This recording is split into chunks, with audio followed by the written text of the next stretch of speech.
तो hello guys, welcome to my channel Neeku 105। और आज के वीडियो में हम बात करने वाले हैं हिस्ट्री के बारे में, जो कि है of the most dominant faction of all time आप कह सकते हो।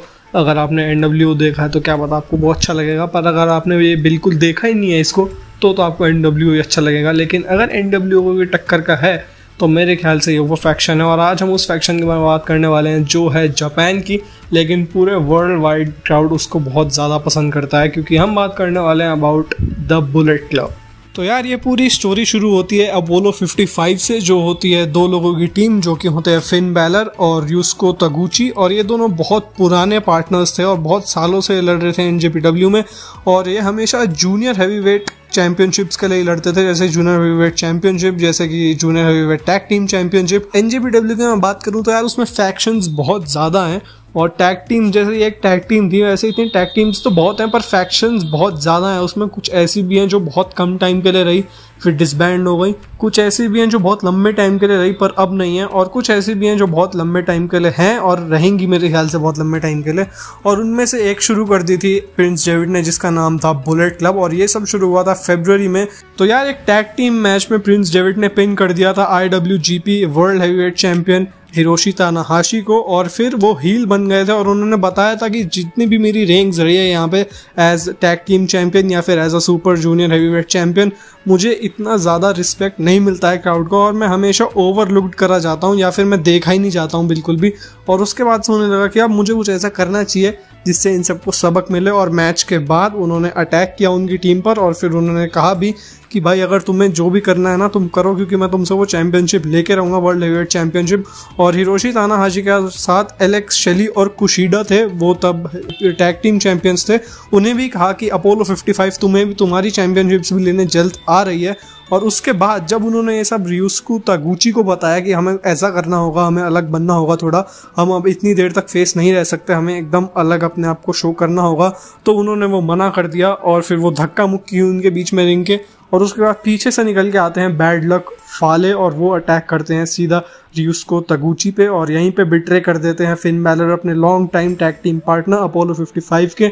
और उसके बाद एलेक्स शेली और कुशिडा अंदर आते हैं रिंग में बचाने के लिए, पर बैड लक फाले और प्रिंस डेविड उन्हें भी मार देते हैं। और उसके बाद यार मैं ये नहीं कहता कि वो बहुत अच्छा प्रोमो कट करते थे, पर जो उनकी लाइंस थी ना वो लाइंस बहुत ही ज़्यादा बढ़िया है। मैं ये भी नहीं कह रहा उनमें बहुत करिश्मा है फिन बैलर में, पर जिस तरह से वो लाइंस को कह रहे थे ना वहाँ पे एकदम ऑन द स्पॉट बहुत मज़ा आता है देख के। अगर आपने आज तक देखा नहीं है कोई प्रोमो को NJPW का तो ज़रूर देखना। उसके बाद वो कहते हैं हिरोशी तानाहाशी, एलेक्स शेली और कुशिडा को कि वो सारे टाइटल्स के लिए हम आ रहे हैं। और अगर तुम ये जानना चाह रहे हो कि हम हैं कौन, तो मैं एक बात क्लियर कर देता हूँ कि मैं कोई अपोलो 55 का बंदा नहीं हूँ, ना मैं कोई बहुत अच्छा सा बंदा हूँ। ये है बुलेट क्लब और यही रूल करेगी NJPW को।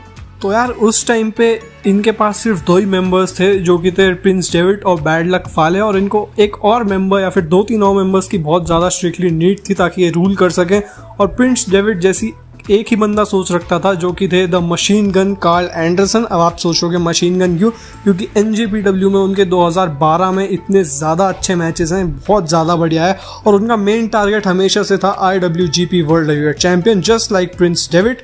और जीवन क्लाइमैक्स में वो ऐसे पहले अमेरिकन रेसलर बन चुके थे रिक रूड के बाद, जो कि फाइनल्स में गए थे, पर वहाँ पे काजुचिका ओकाडा से वो हार गए। और जीवन क्लाइमैक्स अगर कोई जीत जाता है तो उसे IWGP वर्ल्ड हैवीवेट चैंपियनशिप का शॉट मिल जाता है रेसल किंगडम में। जैसे रेसलमेनिया होती है वैसे ही होता है रेसल किंगडम। अब ये बहुत ज़्यादा बात हो गई। तो यार कार्ल एंडरसन, हिरोशी तानाहाशी जो उस टाइम पे IWGP वर्ल्ड हैवीवेट चैंपियन थे, उनको एक बेस्ट रेसलर की तरह मानते थे और कहते थे अगर मैंने उन्हें हरा दिया एक बार यूं नॉन टाइटल मैच में तो मेरे जो चांसेस हैं वो चैंपियन बनने के और ज़्यादा हो जाएंगे।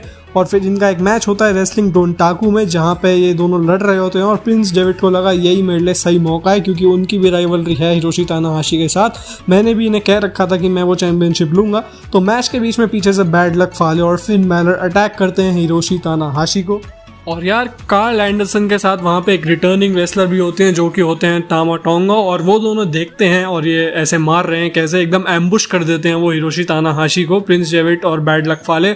और उसके बाद प्रिंस डेविड एक इन्विटेशन एक्सटेंड करते हैं अपना हाथ ऊपर करके, और कहते हैं कि क्या तुम बुलेट क्लब ज्वाइन करोगे। और ये इन्विटेशन को भाई वो बिल्कुल रिफ्यूज़ नहीं कर सकते थे, क्योंकि जिस टाइम पे ये हुआ था सब उनकी पॉपुलैरिटी बहुत ज़्यादा थी और लोग जान रहे थे कि बुलेट क्लब है कौन।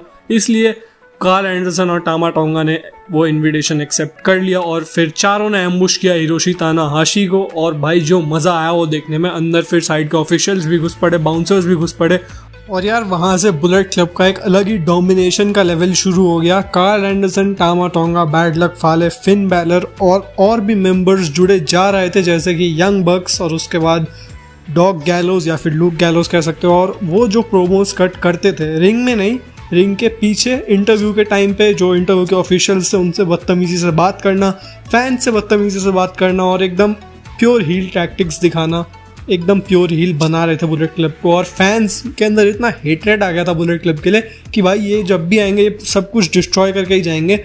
और फिन बैलर का काम भी यही था, प्रिंस डेविड या फिर, और प्रिंस डेविड ने पूरा का पूरा सुपर जूनियर का पूरा डिवीजन को डिस्ट्रॉय कर दिया था। एक एक करके उनको एक तरह से असॉल्ट किया था पूरी टीम ने एक बंदे को।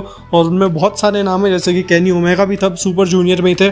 तो यार जो सुपर जूनियर कप होता है उसमें भी जूनियर हेवीवेट के जितने भी सुपरस्टार्स हैं वो लड़ते हैं। और इस कप में जब भी कोई प्रिंस डेविड का मैच होता था हमें ऐसे देखने को लगता था कि बुलेट क्लब अनस्टॉपेबल है, क्योंकि वो मैच में आके कुछ भी कर देते थे और कोई उन्हें कुछ कह भी नहीं पाता था, क्योंकि अगर कोई कुछ कहता था वो भी बीच में एग्जीक्यूट हो जाते थे। और इतना मजा आता था ये सब देखने में।